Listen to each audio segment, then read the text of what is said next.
Far away from the diplomatic capitals of Moscow and Kiev, people here in Western Siberia, Russians are telling us they want to see a peaceful resolution to this crisis, and soon. There is increasing concern about the casualties in East Ukraine. Many people here have relatives there. So that's the backdrop to this urgent diplomatic push today.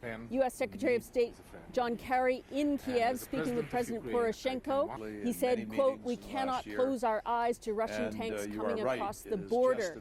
Now, interesting move in European capitals. Both the Chancellor, Germany's Chancellor Angela Merkel, and the President of France, Mr. Hollande, are flying to Kiev. They're going to speak with Poroshenko as well, and tomorrow they are coming to Moscow to meet with President Putin. Allegedly, there will be some plan presented. It's hard to see what that will look like, as any previous plans, the two sides have been miles apart. And again, Kerry, referencing this closing of the border, Russia has steadfastly refused to do that up till now.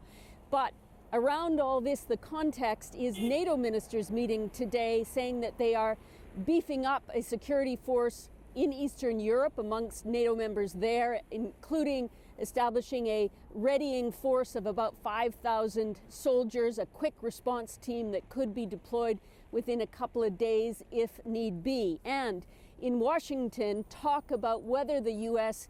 will supply arms to Ukraine. That's been on the agenda all week.